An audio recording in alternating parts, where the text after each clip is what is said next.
It is Minneapolis. We're watching it. Dante's Boxing Nation. Keep watching. Bye. Dante's Boxing Nation, what's going on, guys?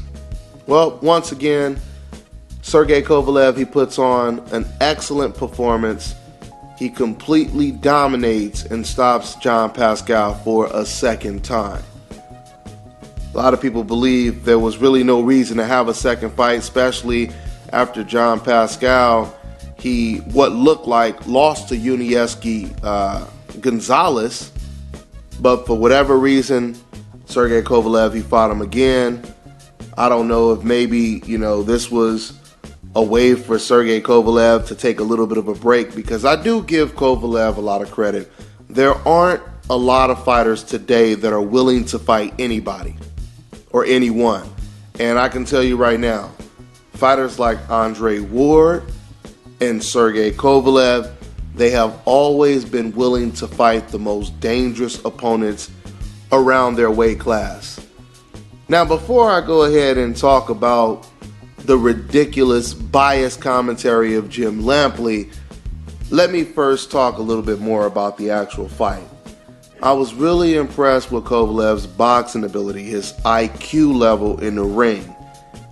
When Sergey Kovalev was coming up and he only had a couple fights and he was fighting against lesser opposition, he would just basically go in there and he would throw caution to the wind, and he would look like a really reckless type fighter. He would basically leave himself open for counters, and it was really because he was just focused on getting the knockout. But now, since he stepped up in competition, he fights a lot smarter. He's not just going in there as a Terminator. Kovalev is really a boxer. He's just a boxer with a lot of power. So you could call him a puncher boxer or a boxer puncher. Kovalev is really good at controlling distance. He's a long-range fighter. Kovalev, just like Gennady Golovkin, even though they don't have the same style, but one thing they share in common is neither one of these guys are really inside fighters. They're not inside fighters.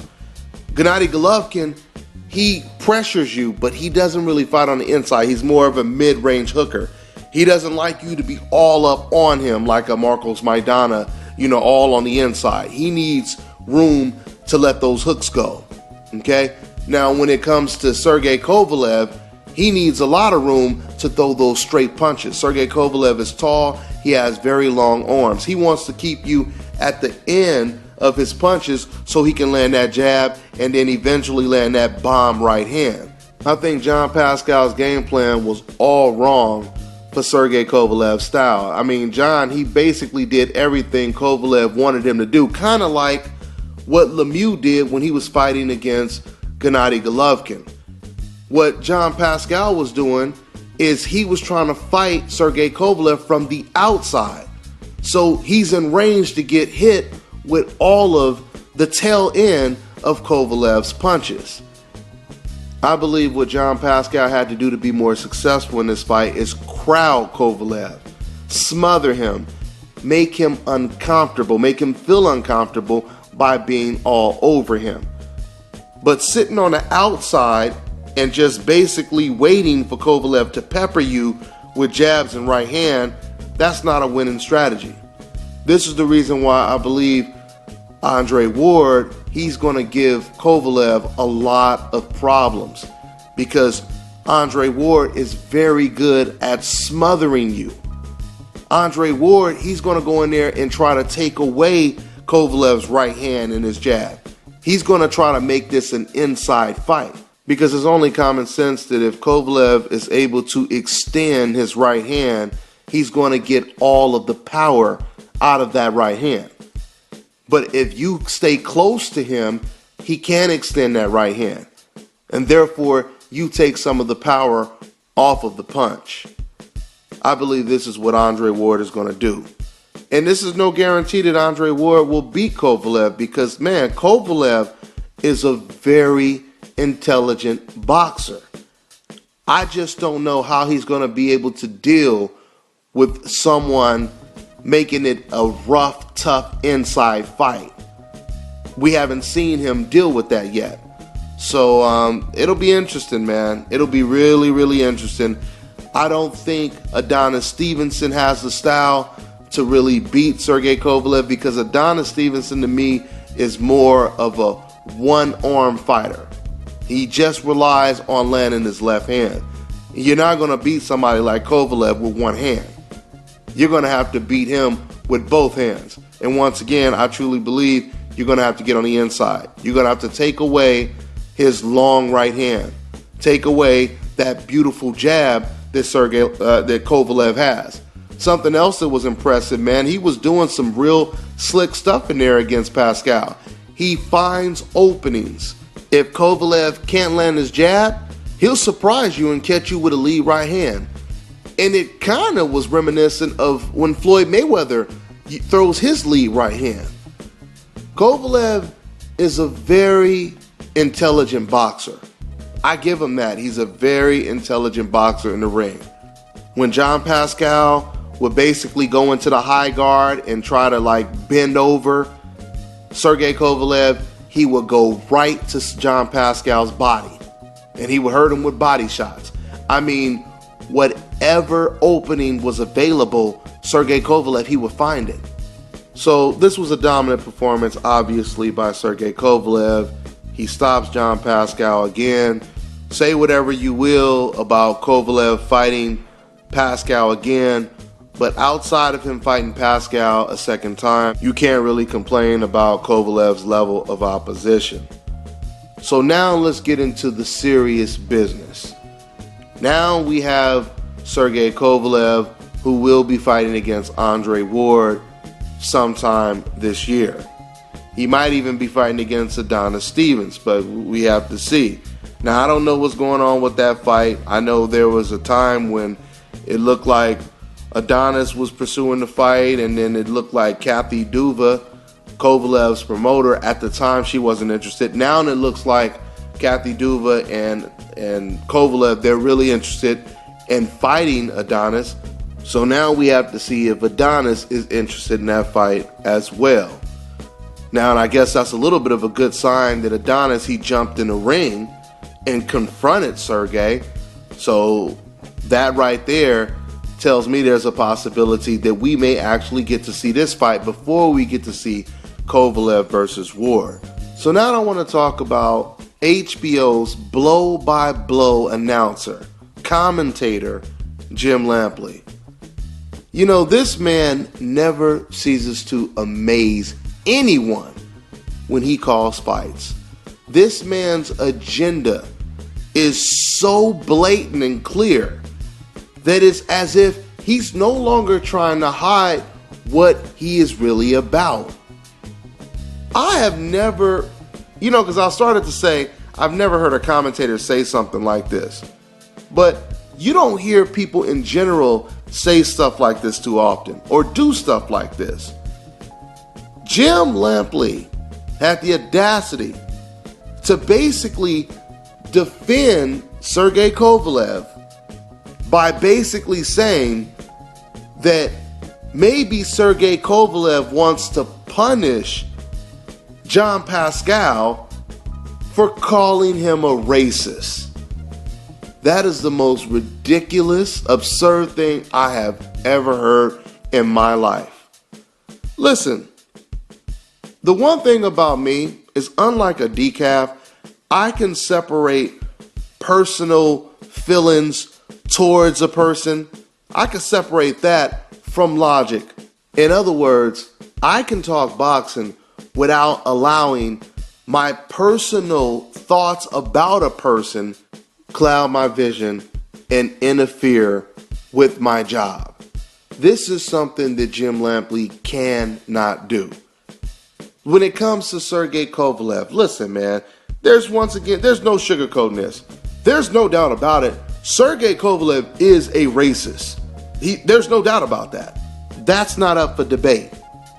Telling somebody who the 5 greatest fighters of all time, that's debatable. But not Sergey Kovalev being a racist or not being a racist. All right? When you are bold enough to go to your social media sites and call black people monkeys, go on radio shows speaking in Russian, calling black people the N-word, it's obvious you're a racist. But once again, if you guys notice, when I talk about Sergey Kovalev, I tell you guys how good he is.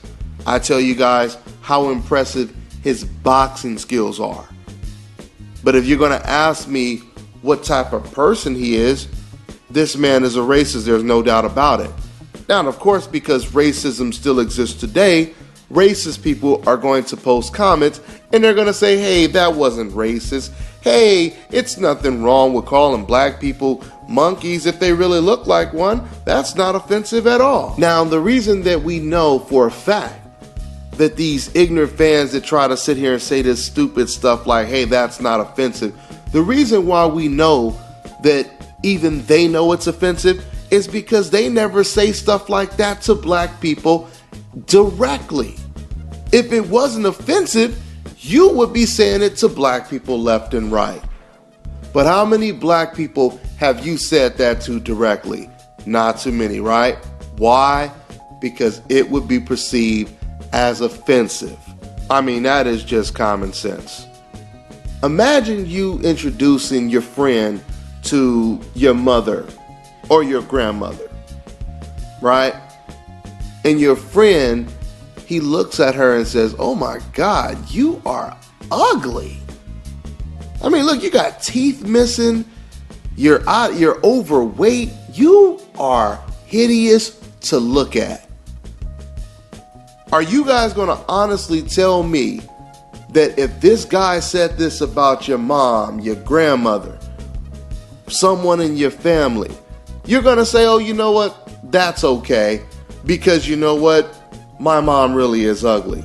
My grandmother, she really is ugly as hell. So don't worry about it, bro. That wasn't offensive at all. Do you think someone is going to say that? Of course not. They're going to be extremely offended, right? So for you to sit over here and say, hey, well, it's not offensive to call Adonis Stevens a monkey because he really looks like one. Okay, if it's not offensive, let me see you go out and call somebody that. Let me see you walk up to a group of black guys and pick out the one person who you believe looks like a monkey and say that to that one guy. It's not offensive, right? You ain't gonna do that. Why? Because you know that shit would be perceived as extremely offensive. So during the broadcast, Jim Lampley, he says maybe Kovalev wants to punish Pascal for calling him a racist. Can you guys believe the shit that comes out of Jim Lampley's mouth while he's calling a professional boxing event? Basically, the point that he was making is it's more offensive to call a racist person a racist than it is to actually be a racist. Because he didn't talk about what Sergey Kovalev said towards anyone's race. He just basically said that this is payback for Kovalev because someone called him a racist. I mean, if you listen to the way Jim Lampley put it, he tried to make it sound like John Pascal called Kovalev a racist for no reason at all. Like he just made it up. And now, because Pascal would say such a horrible thing, now Kovalev has to punish Pascal for having the audacity to say something like that about Kovalev. Once again, Jim Lampley doesn't explain the picture that Kovalev put on his Twitter.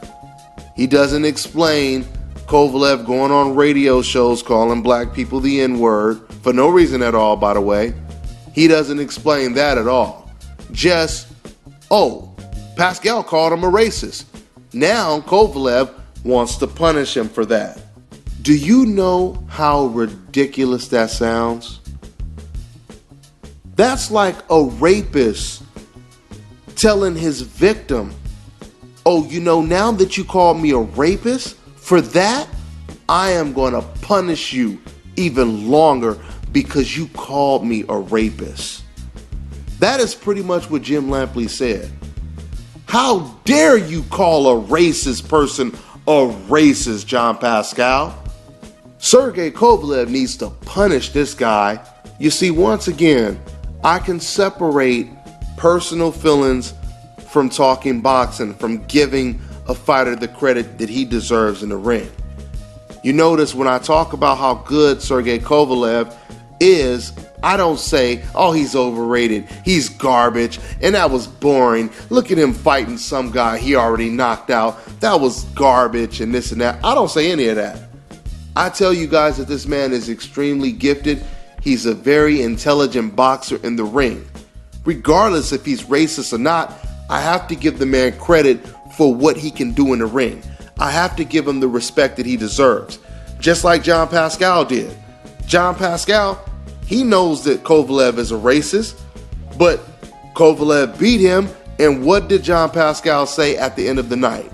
He said, you know, he's a very good fighter. He gave him his props. I forget exactly what he said, but he gave him his props. He was the better man, etc., etc., etc. Right?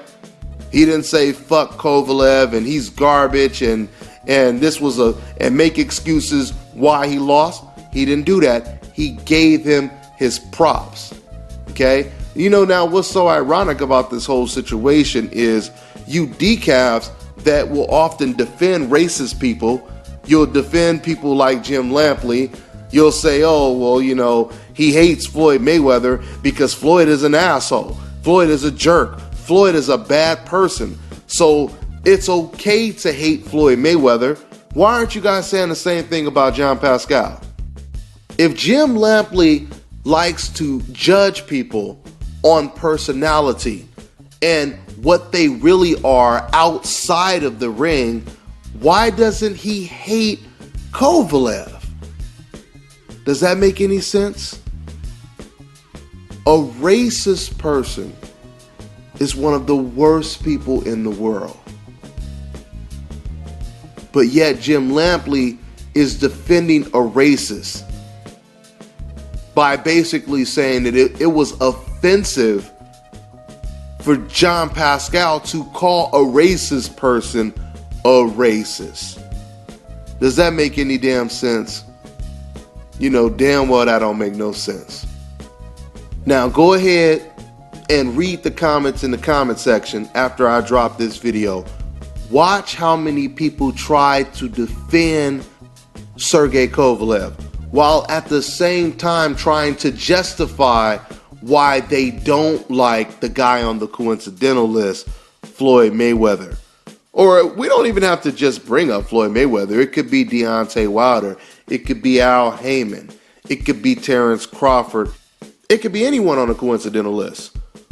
But once again, pay attention to the comments and watch how they try to defend Sergey Kovalev.